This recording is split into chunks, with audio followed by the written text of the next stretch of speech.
Welcome to LOA Today. I'm Walt Thiessen here with Louis D'Souza and Amy Blackford. Today is Monday, August the 17th, 2020. It is 4 p.m. New York time, and wherever you are in the world, thanks for joining us for another episode of LOA Today, your daily dose of happy, and we're off to a really good start today. The week, of course, starts on our Monday shows, and as Joel Elston likes to point out, Joel says Monday is the best day of the week. I can't disagree with him. I've got two great people to talk with. So I got to ask you guys, Amy, Louis, do you think that Monday is the best day of the week? No. I like all the days of the week, actually. Yes. Go, Amy. Is that a good answer? Do I get an A plus? You get an A plus for that. that was my answer. Well, that makes that really simple. So how are you guys? I mean, you guys look like you're doing great. Yeah. I'm doing well. I've had the challenge. I was telling Louis that I got to listen to his podcast when I wasn't on a few Mondays ago about his instantaneous healing. And I think it's a really relevant topic for many people who experience any sort of pain, illness. For me, it's been it's a story that I'm telling, and that's why I call it a thought form. And I've come to the understanding that as long as I keep telling the story, it's going to continue happening. So anyway, I got these through gym injuries, and it's been something that's been getting progressively worse. But the last year, it's been particularly challenging for me. So I've come to the understanding that by focusing on it, talking about it, thinking about it, is obviously through law of attraction just going to create more of it. Pain is one of those things for me, has been one of the highest challenges I've had to meet because it's so hard not to pay attention to it, not to give it my focus. So I've understood it's finding perspectives that work for me in order to get this going in the right direction. So something that really struck me about what Louis said was I came to this week, I'm going to have to actually embrace and thank the pain for being there, for the contrast, so that without this, I wouldn't understand what it was like to be in a healthy body. So this experience, I have to actually be thankful for it. But it brings me to something that really struck me that you said, Louis, on the podcast, was that change in vibration from distraction to that sigh of relief that you had when you raised your vibration, to the harmony that you felt, that in between, and understanding that relief could have come quicker if you combined the distraction with the visualization. So that's something I'm really going to start working with. So I think it just really resonated with me that it's just another tool for me, because through focusing on my therapies, the stretching, all of the different things that I'm doing, I'm still focused on the problem. And that's why it's not shifting faster. Yeah, that's great, Amy. I'm glad you came to that. Yes. The other thing that it could be telling you, of course, is a little more simple and down to earth. It's maybe the gym is not for you, you know? Maybe the what? The gym is not for you. Oh, okay. So it's very interesting that you say that, because one of the first perspectives that I came to was acknowledging that the original injuries did come from I was over exercising and I was dieting in an effort to conform, as many women do in our society, to look a certain way. And basically through this negative programming, I was doing very extreme dieting, very extreme exercise. What are you talking about? Amy the Barbie doll? So now the exercise I do is very natural and it's actually more therapeutic. So you're correct. That is how this started. That's an interesting thing that you're talking about there. This whole idea of how society dictates things and we pay attention to what society says. I mean, I like Louis said, I mean, I'm not somebody who likes the gym. I tried doing a gym just because I needed to do something about a year and a half ago. We were dealing with so much stress. I just had to get rid of the stress, and ended up taking a gym membership for a year that I used for a month. And I just didn't like it. I have never enjoyed gyms. I like getting outside. I had my first gym membership at 14, and it was just something that I did. And I did actually, or I thought I enjoyed it, now I enjoy natural exercise, whether it's bike riding, walk. Yeah. I love walking, but I don't want to be on a treadmill. I would rather be out in nature taking a walk. Exactly. Yeah. Exactly. That's the way I feel about it. And I've got a very expensive gym membership, and I love the sauna and jacuzzi. No, there you go. that's where he meets most of the people that he's telling about law of attraction to. So of course he likes it. I love it. But I also like the swimming pool. I love the pool. Oh, I love to the swim. pool. So at the lake, the week prior for my best friend's birthday is when I was floating in the lake, and I hadn't been in the water all summer, and it was very therapeutic. The sun, the water, and I was under the water enough, you're floating on your back. It was like I was in a deprivation tank, and I literally just had that moment where I realized the pain that I was in was completely gone. I was pain free. And the idea that it's just a thought form, it's something that I can shift. It's not solid. And so it's all trying to find all these different perspectives. But what's been catching me this week is that with all of this knowledge, I'm still focusing on the problem. And that's where listening to the podcast, it reminded me I've got to not focus on that, find the distraction, whatever that is, and then visualize I'm whole already as I am. And then the saying affirmations are wonderful. There's a funny little, I don't know what to call it. It's sort of a parallel, I guess, that goes on here, because you were just talking about how you need to distract yourself. It's so difficult to distract yourself from pain. Pain is so hard to take your mind off of. And there's a little mental exercise that I think about. I think of it as going to my mental gym. Whenever I'm dealing with pain, it's like an opportunity that I take upon to say to myself, I am not going to look at the pain. I'm not going to feel the pain. I'm going to feel something else. It's kind of like exercising the muscle of deciding where my focus is going to be. I love the way that you just phrased that, because that's exactly one of the perspectives I came to when this challenge was presented to me. And as it was progressing, I saw it as, instead of feeling victimized by it, I almost saw it as a rite of passage that I had evolved enough that this was a big challenge, and it was going to be just that like you're saying, that strengthening of the mental and emotional muscle, really challenging. How much do I understand the law of attraction? How much can I put it into practice? And it's really expanding my idea of that. And I think it really comes down to one simple thing. What will you focus on? I mean, it's so simple. It's complex. Right. It's a choice. No matter what it is, it is a choice. It is a choice. Which is the hardest thing to remember when we're in the midst of pain. But even in the midst of pain, it's a choice. Yes. Well, to me, that's empowering. I don't know about other people, but for me, realizing I have the choice, I can either choose to focus on and feel the pain, or I can choose something else. That at least gives me a way. I may not have succeeded just yet. I may still be feeling that pain and focusing on that pain, even though I don't want to. But at least now I know I got a chance.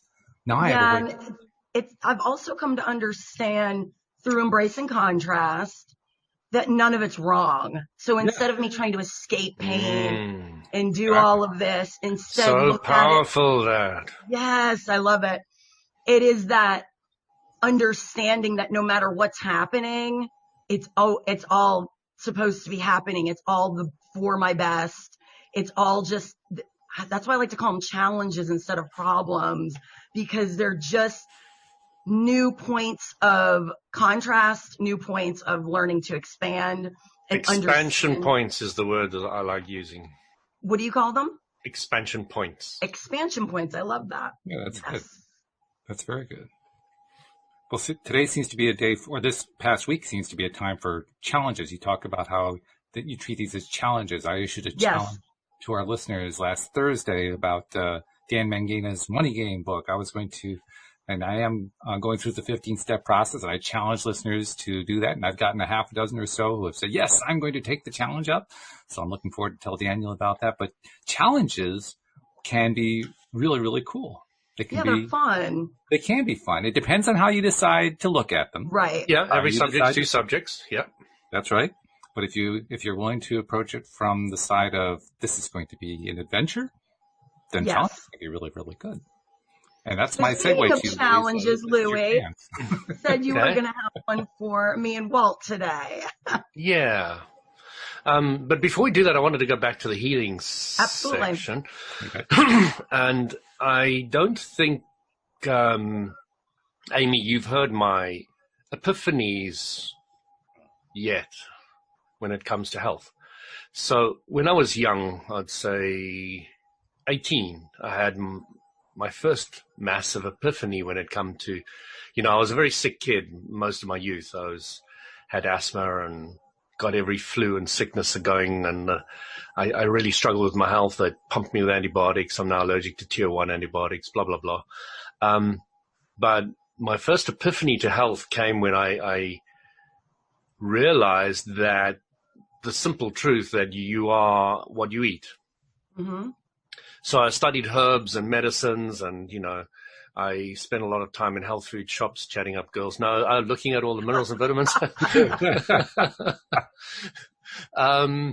And studying them and getting a lot of information and all the rest of it. And started being very careful about what proteins and minerals and vitamins and stuff I put in my body, and when and how, and salt and all the rest of it. So,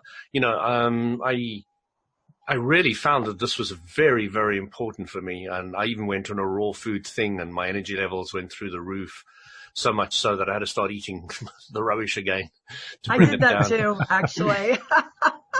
And, there was a lot of information I learned revolving around protein, carbs, just the simple basics of nutrition, and when to eat them, how to eat them, etc. So all of that was fascinating. And to me, it was a truth. Then somebody said to me, what is very important as well. So I went and studied liquid, what liquids to have, when to have them, etc. So that was my second epiphany, was you are what you drink, Okay. what liquids you take in. And then I studied water, and I studied the water-salt relationship, which is absolutely fascinating and incredibly important.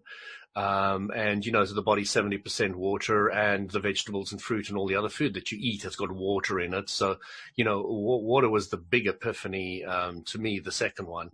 So then I started integrating the nutrition and then the water. And then I had another epiphany, which blew the other two out of the ballpark completely, which was you are what you breathe. Wow. And that was a huge one. And then I studied all the yoga breathings and breath and the pranayama, et cetera, and I went into all that stuff in great detail, and a couple of Bhatta and the Bastrika, which are my favorite yoga breaths, etc. And, that was amazing to me. And then I used to say to people that came up to me and say, you are what you eat. I said, no, rubbish, you are what you breathe. They said, what do you mean? And then I would say to them, okay, so how long can you last without nutrition, food? And they say, 7 days or whatever. I said, okay, Right. how long can you last without water? And then I'll say, a day or so. And then I'll say, how long can you last without breathing? And they'll say to me, okay, just like a couple of minutes or so. And I'll say, right, okay, so which one is the most important? Which one do you do most often? And then they would say breathing. So I said, I'll make a statement to you. If you breathe and drink correctly, you can pretty much eat what you want. Oh, I love that. So this was the kind of scenario I was playing with at that time, to get people to understand how important breath was. Because breath is infinitely important. And I've learned another key to that today. And I'll bring it up when I finish my epiphanies. Not today, I learned it a couple of days ago, but I want to bring it in because to me this is amazing. It's extremely simple. So you may not think it's particularly profound, but for me, it's ultimately profound because it's the next step in my puzzle that I'm solving. So the next epiphany was, can you guess what the next epiphany was? Well, I can guess, but I already know, so I'll let Amy guess. We've got breathing.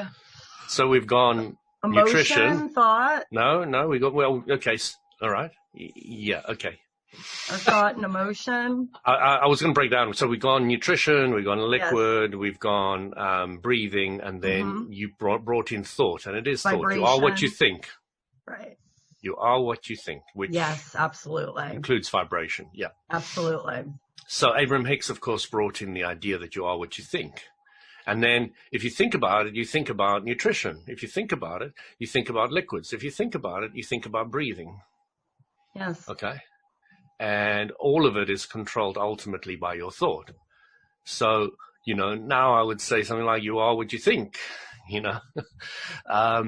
and it was a whole progression of epiphanies. Now, if you work on all of them at a similar time, so you focus on your breathing while your daily routine is eating good food and liquids at the right time, the right amount of salt, and you are thinking more about what you want, less about what you don't want. You're putting all the pieces of the puzzle together. Yes. Yeah. So that was very, very profound for me. Each one of these was an epiphany. Yeah. And each one of them took years and years and years to sort through and understand. Okay. Go ahead. I'm sorry. No. Ask the question. Well, it's interesting that you're saying all of this because I did get this book with these meditations. It's called The Gabriel Method, John Gabriel. And it addresses changing the way that you think, reprogramming the mind, whether it's for pain, weight loss, it's to get the harmonics of the body working properly. And basically, like you're saying, what you think is what you are. You will naturally be drawn to the proper way to breathe, the proper exercise, natural exercise that feels good for your body, the proper foods, the proper things to drink. Everything does start with the mind. As we know, this is all that this reality actually is thought. So it makes perfect sense that we are what we think about. So I think it's brilliant that you had this kind of sequence of epiphanies. And I've just got this book with these visualizations up like 10 days ago. So it really syncs up with exactly what you're saying here. So cool. Hey. Yeah. And the interesting thing that I learned, the extra part that I was going to bring up just now about breathing was this. Now, we understand from the Abraham Hicks teaching and from my own experience and from it's now my understanding of how it is there's source energy in each one of us. So we have the power that creates worlds in each one of us. Now, if we go from the progression of food, liquid, breathing, and then we want to tap into the source. Now, all of this is the mind's using it all, so it's all combined. Then I learned this other key aspect this week, and it's really simple. It's that when you breathe in, you are tapping into that power that creates worlds inside you. Yes, that makes sense. When you breathe in, that is the link to the non-physical. So if you think about it, the food is gross and heavy vibrationally because it's more material.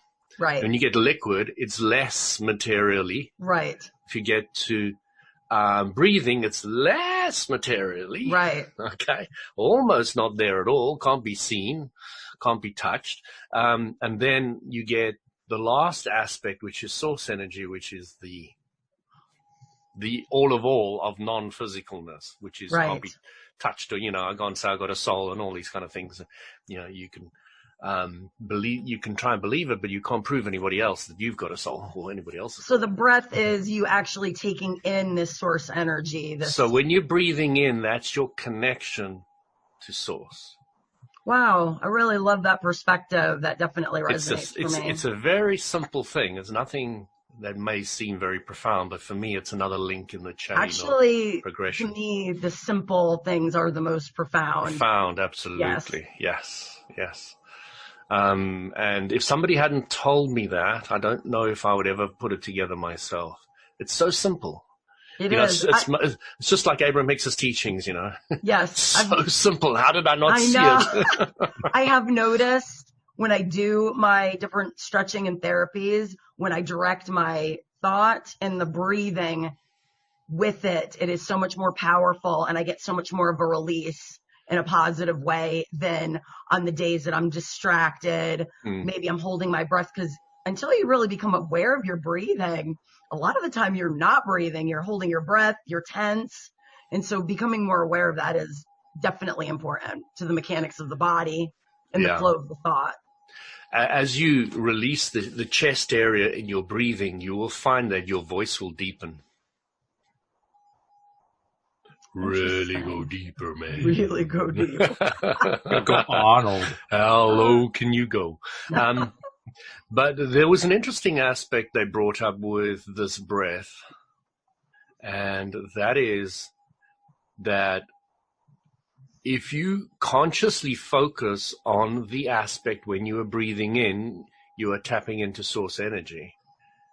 That conscious awareness that you are tapping into source energy when you're breathing in is incredibly powerful. So I have to ask a question, because it's kind of out of balance right now. What's the breathing out part? I'll have to read it to you, but I didn't get into it. I was so excited about the breathing in part. and they did say something, but it wasn't 100% clear to me, and that's why I'm glad you asked the question, Walt, because maybe by next week I will have that part of it. I want to take a shot at just guessing. Yeah. To me, if breathing in is taking in source energy, the breath so you're getting out, the clean water is release and relief. That's the kind of thing right. I got. I would but think it's not quite what they were saying, which is why I was hesitant to say that. That was exactly my take on it. So we're bang on the same there. Yeah, breathing in is the source energy, if that's taking in the pure clean air, basically, and then breathing it out would the be dirty air. The release of whatever's stored up in the body. That would be my best guess. But the way they worded it, it didn't quite fit. So I wanted to go back and read it and go through that again. So that was all I wanted to share. Great information. I think it's really such a fascinating topic, self-healing, because we're always looking to doctors for answers, and really it's all within us. And for me, this has been, any of my close friends know that are listening and that have been there for me. It's not something that I talk to about with a lot of people, because like I said, the more you talk about it, the more focus you're putting on it. But it is something that's depends. If you're talking about your solutions and how you're changing, not a problem. I am mostly focused on talking about the solutions. It's very rare, other than my husband, when he can just notice it and he tells me, hey, listen, it's okay. And he gives me the space, but I don't dwell. And that's the other thing, is I shift very quickly. So this has been a huge challenge for me. And it's something that really has my attention and my focus. And it's something I'm very engaged with learning more about, to share it with other people, because I think it's a really important topic. So I really loved that podcast and found a lot of wonderful nuggets that were syncing up with what I had already learned or what I was already thinking, and then added to the own dialogue and understanding that I have on this topic. That is just so great. And that singer who the vocal coach who crits other singers. You remember the one you watched? Elizabeth. Yeah. Yeah. Oh, wow. she was amazing. Now, yes. What I learned from her largely was, first of all, she's obviously got so much knowledge that she's hearing that she's actually not able to get into words. Yeah. She's just got a tremendous amount of knowledge, and I've watched other people analyze the same piece of music, and they haven't come anywhere close to her understanding and level of clarity and everything and the way she portrays it. So I was like blown away by listening to 3 or 4 different people crit the same person and her level of clarity. But beyond that, it gave me a different sense of listening. So, when I'm listening to Amy now, I'm listening a little clearer, and I'm trying to put some animation on my face like she does. It's really difficult for me because it's not my norm at all. Okay. when you watch her, you can really see how she's hiding nothing.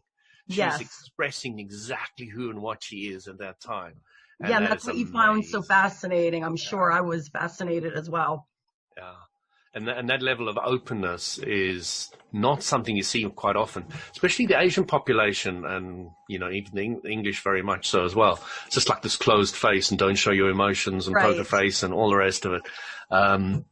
And she was doing completely the opposite, and I found it so refreshing. Maybe Walt, you can put up the link for that if anybody's interested in her, because I really want to promote this lady, because I think, well, she's extremely popular. I think I watched a live one of hers the other day, and I think by the end of that live production, she had 1,400 views. I was not prepared for the voice that came out of her. So I first was watching her critiques, and then I told you I want to actually listen to her sing. I was not prepared for the massive voice that came out of her. It was really magical. This is a great setup, because Louis walked us through his steps of learning that start off with you are what you eat, then you are what you drink, then you are what you breathe, and then finally you are what you think. And I'd like to take it one step further. I agree completely that thought is the origin of everything. But I think there's also another component here that's really helpful to bring in, and that is we live in the physical world. Yes. And in the physical world, we are what we feel. Yes. And in fact, feeling is the way that we choose to respond to what we experience and to what we see and what we like and what we don't like. And it's all about feeling. And it's actually two different kinds of feeling. There's the emotional feeling, and then there's also the physical feeling. We have two kinds of feeling that go on, and they both play a very important role. But what they ultimately end up doing is they end up defining who we are in this physical world, in what we often call the ego form of us, as opposed to the source energy form of us. That's who we become in this world, is what we feel. Right. I would pose the idea that feeling is not necessarily where the origin of it all is, but is perhaps the easiest way and the simplest way to define what we are. Well, to me, it begins with a thought, and then the emotion is the response, the energy and motion that is generated from that thought. But you are correct. The emotion is what has that electromagnetic pull. It's the thing that is the attractor. So, but it originates from the thought, which is so fascinating. So they're really one and the same. They're so interlinked. You almost can't. Yeah, you can't separate them really. They are. It's exactly how I would agree with it. I would say, Walt, you're completely correct. What I should have said is, you are what you think. And let me explain what that is. That is a process of what you think affects how you feel, and how you feel affects how you think. And there's a cyclic aspect to that. And that is very, very important. The reason I didn't bring it in was I like to try to keep it really simple, but to be more accurate, you really need to say it in more depth like that. I often said with those memes, when people put the short ones out there, I really get angry with them because they're not complete. They don't say everything that they're supposed to say, and they don't finish, Yep. And I want to tear them to pieces. I have this great desire to tear them to pieces. And what you've just done is exactly what I do to memes. So I applaud you. It's a great point. To tear you to pieces. I was just trying to build it up, actually. I know. I'm just kidding you. And that clarity is very well worthwhile. But it took me a long time to work out that it was a cyclic thing, that it was going from thought to feeling, and how you feel affects how you think, and how you think affects how you feel. And so it goes around in circles. Okay. And until I got that, I actually still agreed with the people that said there's heart people and there's mind people. That's absolutely can't be true. Right.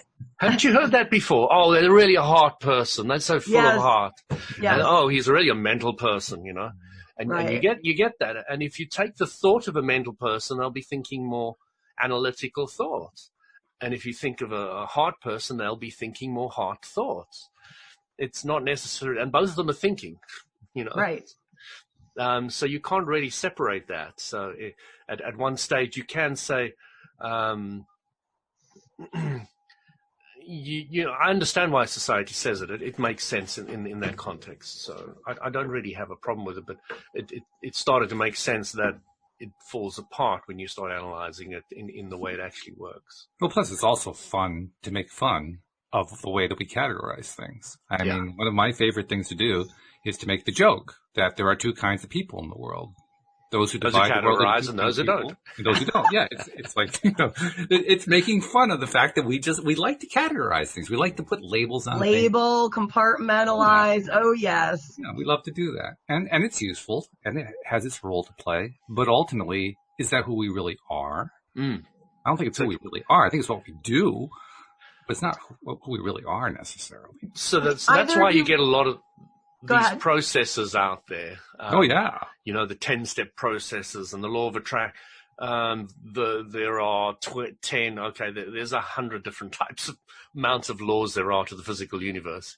It's a law of love, and there's a law of this, and there's a law of attraction, and there's a law of that. And everybody's got a different amount of laws, and they all explain them differently. But ultimately, they're all the law of attraction expressed in different shapes and forms. Yeah. Except maybe the emotion. I don't quite know how you'd fit that in. That could maybe be a separate one, but I don't think that's any of their laws in any case. They don't say the law of emotion. I don't think I've seen that anyway. Have either of you read A New Earth by Eckhart Tolle? A New Earth? No, not that one. Okay.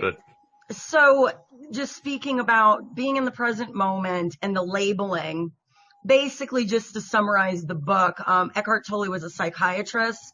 And he had reached the peak of his career and he was still miserable and he actually contemplated suicide. And in that moment, he questioned, who is thinking this thought? He suddenly had this realization that my thought is actually not me. It's not my eternal me. And this kind of sent him on this quest. And this book is quite amazing the way he breaks it down, that we have this, he calls it an entity, the pain body, and it's all of your memories that are stored within you. So somebody says they got triggered and they just become like a different person. That's their pain body taking over. And his cure for this, he calls it basically a mental illness that humans suffer from, is from all of the labeling and the compartmentalizing that we do, that we aren't actually in the present moment. We are either living the past, which we cannot change. We're projecting a future that may or may not actually happen. And so we're not right here, right now. And it causes this form of a fracturing of the human spirit. The book is actually quite hard to read. I had to read it 3 separate times. No kidding. Have you ever tried to listen to him read his own books? Oh, my gosh. You start contemplating suicide. That is a very funny joke, and I'm down with that. You are dead on with that one, Louie. But I will say just the teaching of the labeling, we just kind of demolish the essence or the spirit of something with the labels a lot of times. So it's learning when to do it and when not to.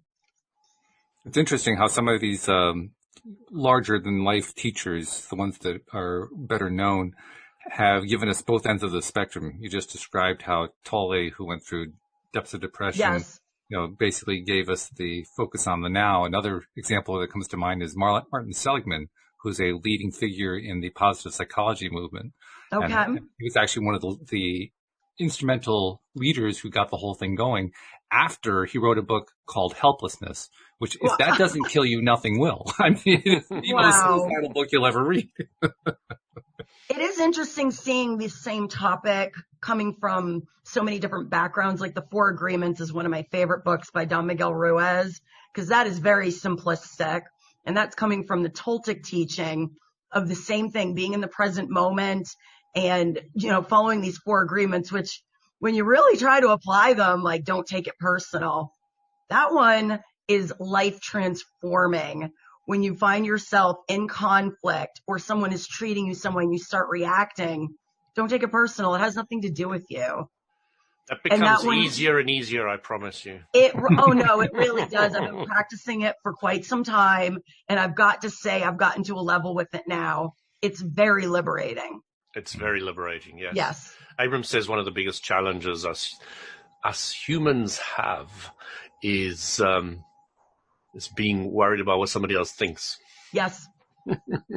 We control. Wow, boy, is that a theme I was seeing on Facebook today. I mean, literally, like all of the posts on Facebook were about how can I change somebody else's mind? Yeah.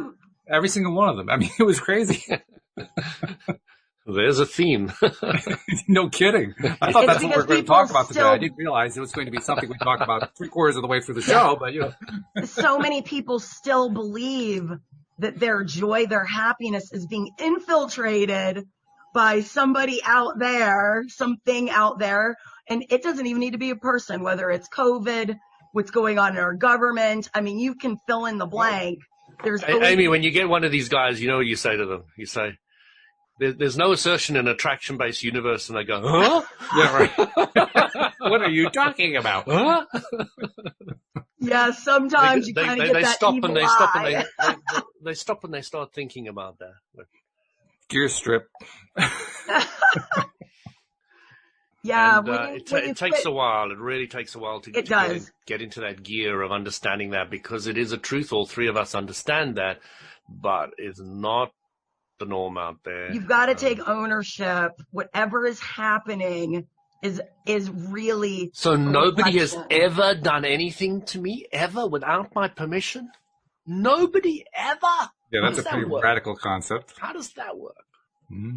I like radical. Have you ever read the book Radical Forgiveness?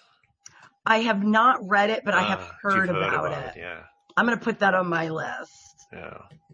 I haven't read it, but I've had people discuss it to me in details, and I was just in full agreement. You know, one thing I've come to learn about forgiveness is it's not saying if someone has hurt me in a way, I can honor that pain. It doesn't mean that I'm excusing whatever behavior, whatever happened from them. It means I'm releasing myself from the suffering of thinking about it over and over and over again. And that's another big one. And you can release them too, Amy. Absolutely. It's okay. It's okay. Yeah, exactly. You have our permission. I do that. Cindy Chavez has a great term for it. The word radical made me think of it. She calls it radical responsibility. The idea that I attracted everything. It's all me. That's pretty radical. It's about as radical as it gets.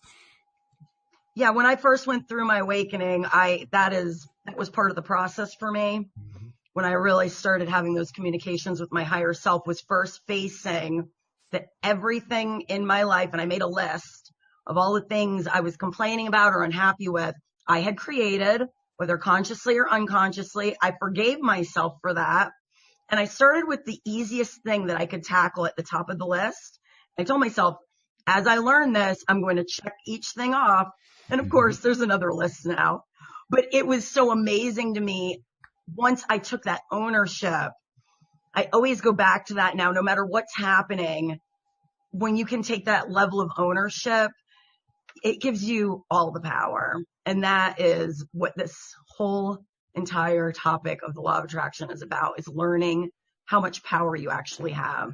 So do you know what the naysayers say about us who become detached like this, who don't care what other people think? They think we're uncaring, unfeeling, non-human type people. And right. it's a common attack for a law of attraction person who's starting off, etc.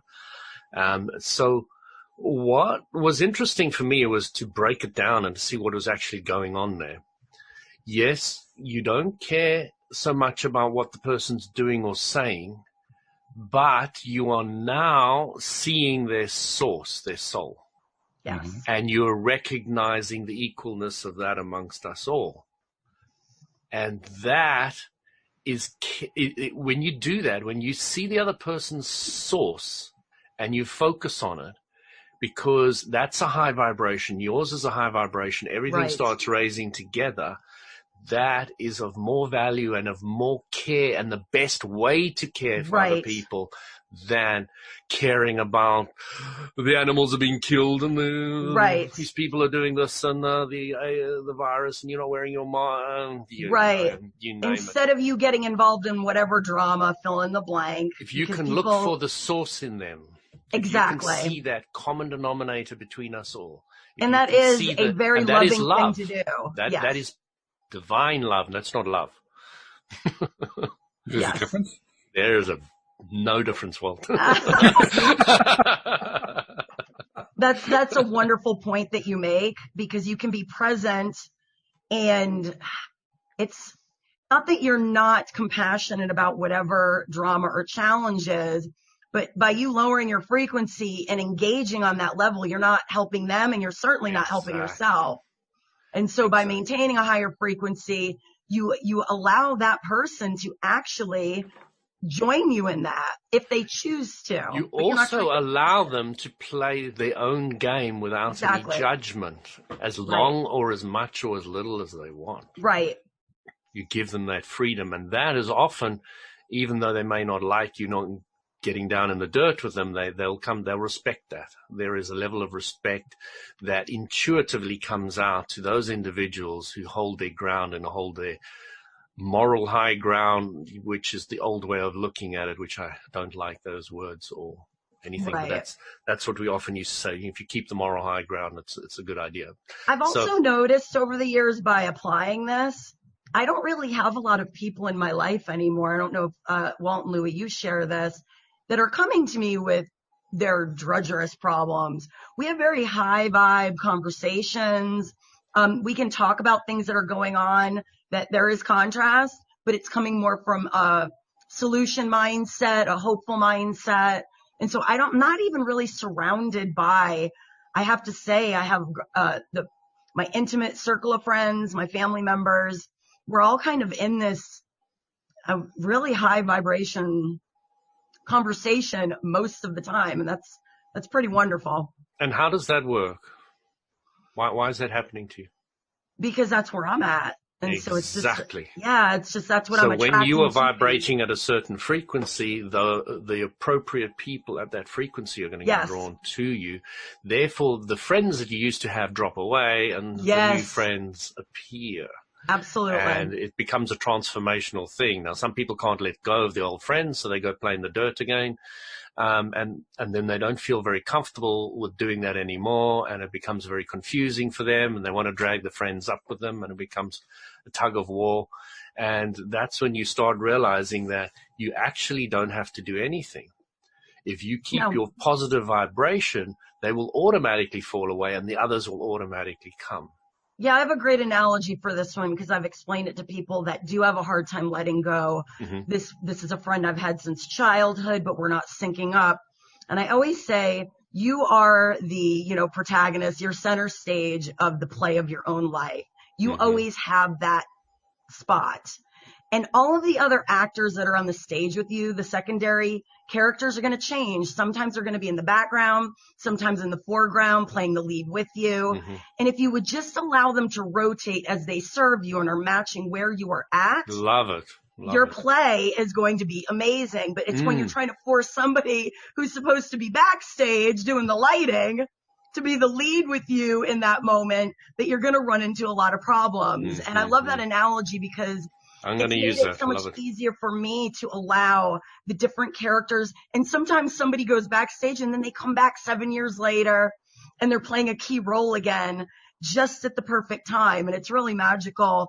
And then it also allows me, when there is this transition with friendships, I don't get so worked up about it anymore, because I don't look at anything as absolute. I'm looking at it as, are you a match with where I am right now?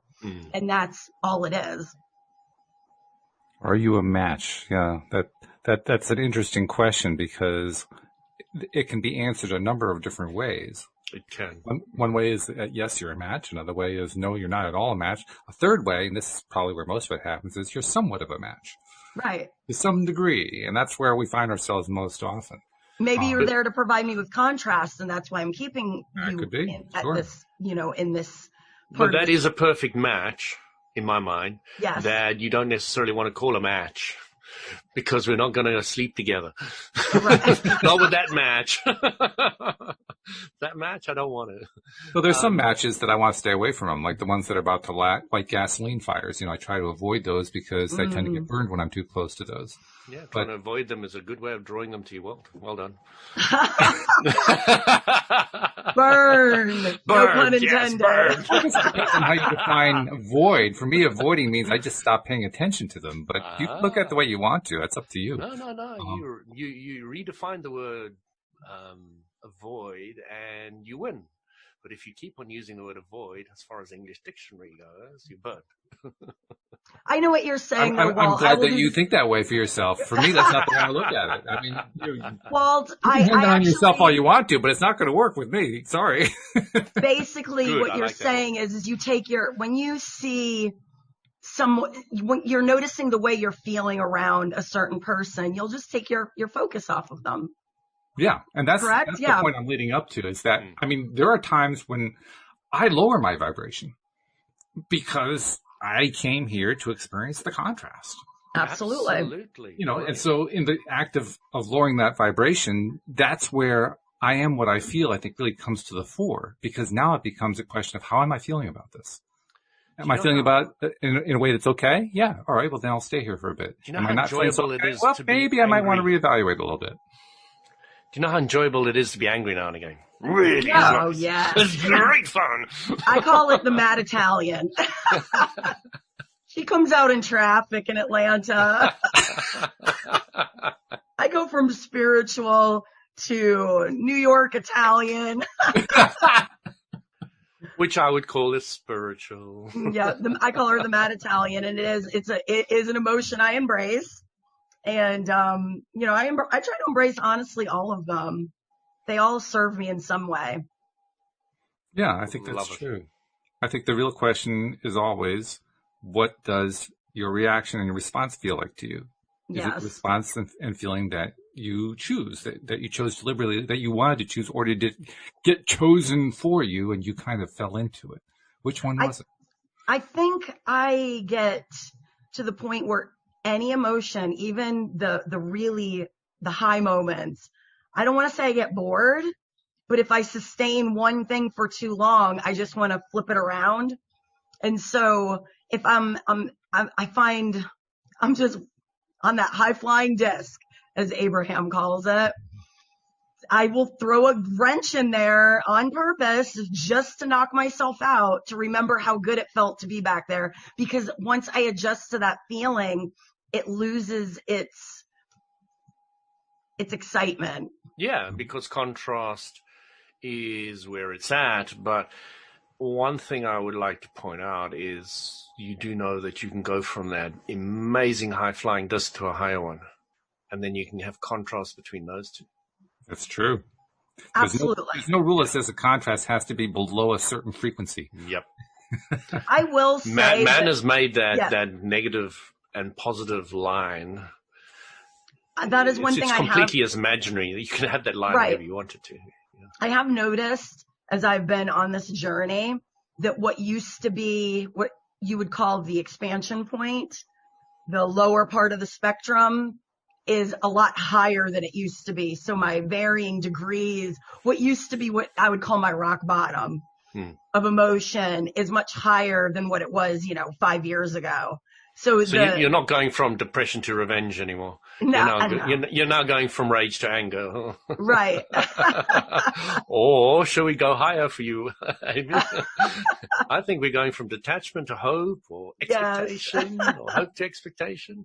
Yeah, so you start to realize that you are slowly going up that emotional vibrational scale, which is lovely until Abram pointed that out with clarity. It was, again, something brand new to me. I was so thankful for that information. Yes. That vibrational scale, it was actually a little bit confusing to me at first until I realized I didn't have to label all the different emotions, talking about categorizing. Right. Before. When I realized all I had to do is figure out, does it feel better or does it feel worse? And that was the only criteria I had to work with. There were no other requirements. That's where simplicity is the best. Yeah. Now, it doesn't necessarily satisfy the rule that Louis was laying out that you have to be more explanatory, but it does help day to day, moment to moment in terms of just how you're going to deal with stuff. Well, Right. do I feel better about it? Do I feel worse about it? Now it's real simple. I don't have to think about it all that much. I can actually reserve my thinking for the stuff I want to think about instead of thinking about all this other stuff that's going on out there that I can't keep up with all. There's a rule about rules, hey? There's a rule about rules. Broken. Rules are there to be broken. Yeah. Oh, I see. Absolutely. That's absolutely true. Yeah, I can't think of a rule. There's a law that I can think of that you can't really break, but other than that, there are no rules that I can think of that are unbreakable. They're all breakable. Josephine asked a question, and I really would like to answer it. I was going to bring it up too, but I couldn't figure out where it fit in, so you just grab it and go with it. Rumi. I don't know how much you know about Rumi, Josephine. Rumi. Shams Tabriz was his teacher. So he was a Persian poet, okay? And he didn't actually write anything. One of his dudes sitting at his feet thought the words coming out of his mouth were so amazing that he better start writing them all down. And it's like prose and poetry and all the stuff written together, and it's amazing. You obviously never read Richard Bach. I mean,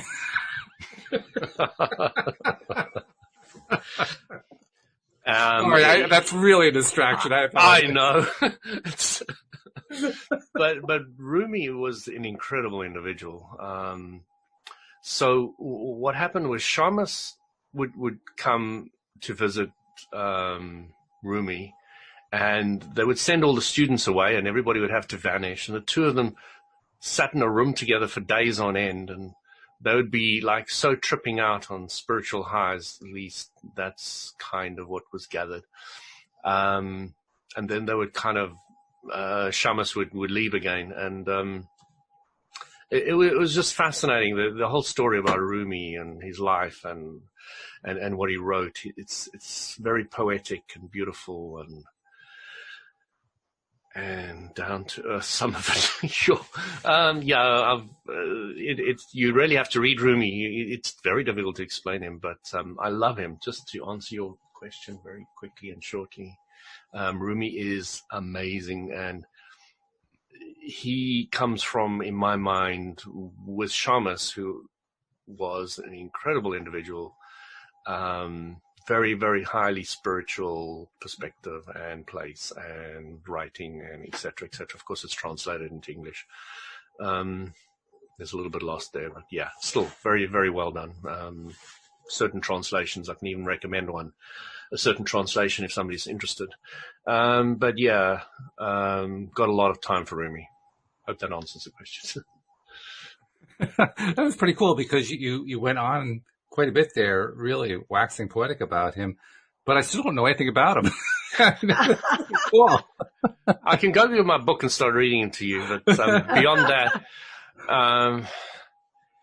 it was just the sense I got about the relationship mostly between Rumi and Shams that I can't really put into words. It's just such a spiritual connection.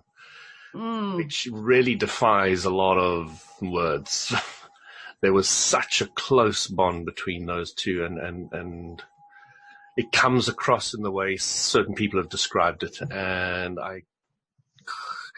it's probably about 20 years since I read Rumi. So, well, what you're describing is very, very similar to my own experience early on doing this podcast, talking with people like Joel Elston in the early years and so forth about how I was going to relate to the topic and what I would think about it and how I would ask certain kinds of questions, and I was trying to understand how to apply it in my life and so on and so forth.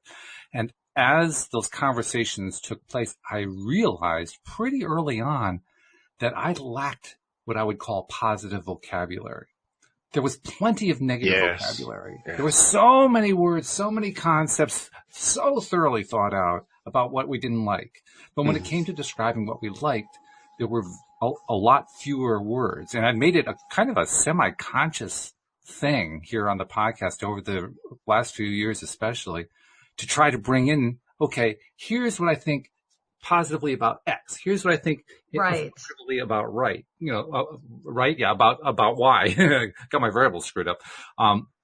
How can I turn my whole thinking process around? And in the process of doing that, learning that the words are actually there.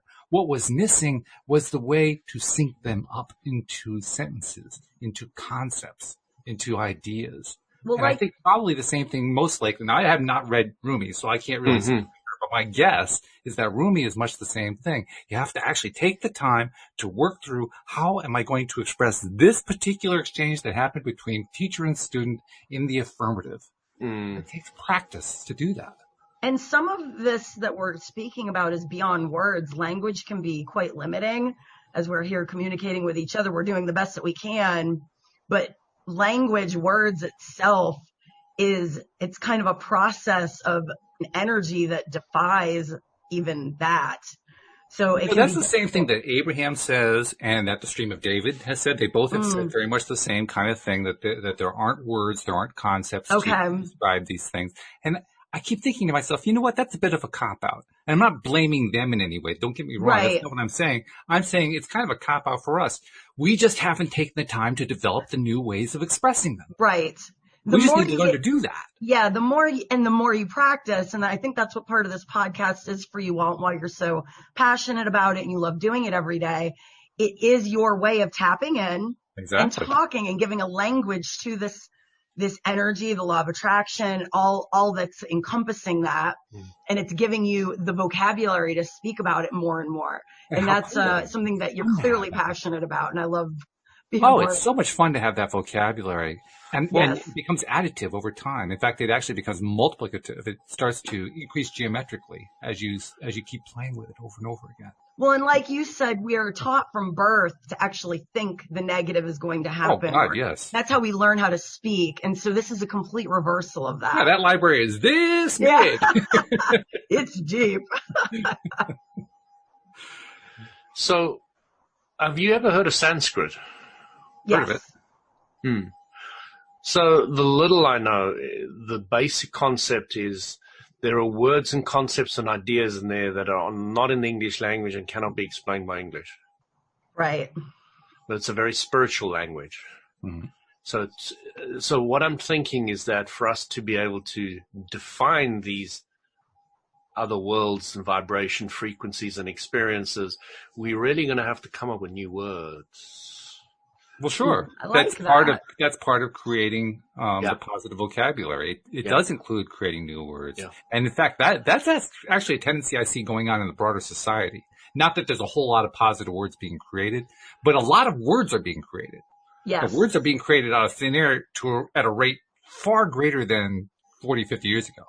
Far greater. I mean, just playing with memes and with, acronyms and all that alone has exploded. But coming up with, one of the first ones that came along was ginormous. Yeah. And I remember that one coming along, I said to myself, that's two different words. Come on. But I realized what they were trying to do. The two work very well together, yeah. They do work together. And people were trying to find a way to create a new way of expressing how fabulous it felt, how wonderful it felt. I said, that's a great comparison. Yeah. So that's basically how it happens. And it is happening on the global scale. Well, it can also happen here, and it does happen here. That's right. We have found new ways. I mean, the quickest one that comes to my mind right now, Cindy Chavez and I did a lot of shows about the books of Neville Goddard. And one of the very earliest concepts we created was the Neville decoder ring. The Neville decoder ring is our way of explaining the fact that Neville has a whole series of metaphors to equate his biblical verses that he likes to draw upon to this play that he talks about, that humans play out within the context of those biblical verses. So you have to have your decoder ring to decode that when he talks about God, he's talking about consciousness. And when he talks about Jesus, he's talking about awareness. And if you can draw all those metaphors, you get Neville. Right. Now, Louis would say, why would you even bother with that? Because Abraham is so much simpler, and I agree with him. But there's still some value to the exercise because it does help to create new words. I like seeing how many. I'm sorry. I like seeing how many different teachers have so many different languages and are all saying the same thing. Oh yeah, that fascinates me. Well, when you are, which all of them are kind of doing, striving to be, do, understand, conceptualize source, you are heading in the same direction. You don't have any choice but to bump into each other. It's absolutely it's a good impossible. way to look at it. I like that. It's impossible.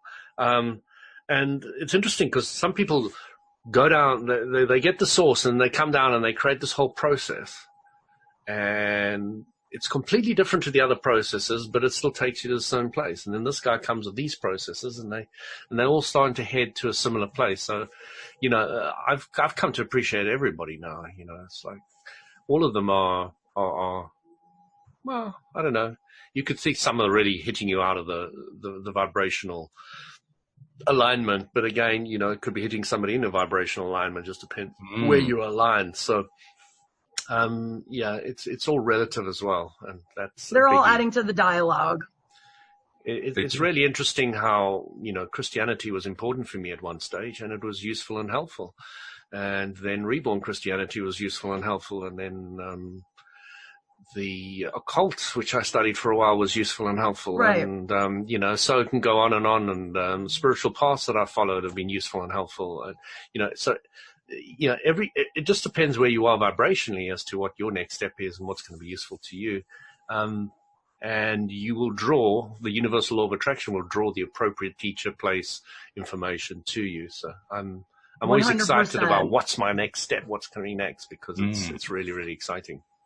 That excitement is really what drives this whole program, and I'm appreciative of the fact that you guys helped drive it along. I mean, since this particular combination, Amy, when you came on the show, this particular combination came together, the excitement level just went about 20. Yeah, I'm really loving this. It's a great way to start off a Monday, that's for sure. It's very interesting, Walt. I have two other friends. One's an English friend and one's a Norwegian friend. And when the three of us together, there is a significant different dynamic that kicks in. Right. That is so powerful. And It's only happened once before.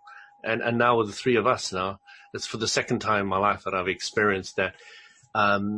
Just because the three come together, the vibrational level goes up. And I've never quite experienced it with two, but it's a significant thing. I don't know. There's a thing in Christianity, they say when three and more, when three and more get together in my name. Right. Yeah. I don't know what it is, but there's something about the third person sometimes very, very powerful and important. Yeah. I think it has to do with what Lynn McTaggart called the power of 8. I mean, it doesn't matter what number you pick. The point is, the more focuses, the more points of attention that you add, and to the degree that those points of focus or points of attention are congruent with each other, they reinforce each other. I like that. Yeah. Yeah. I think there's that resonance that kicks in, I think. Yeah, exactly. So thank you guys for resonating. I want to remind people there are other ways to resonate, including to resonate every day by downloading the LOA Today app. So make sure you do that if you haven't done it. And if you have done it, please share it with others so that they can resonate as well, because we want the resonance to go on and on and on. So thank you guys very much. Looking forward to the conversation again next week. Thank you especially to our podcast listeners as well. We'll see you all next time here on LOA Today. Goodbye, everybody. Bye, everyone. Thank you.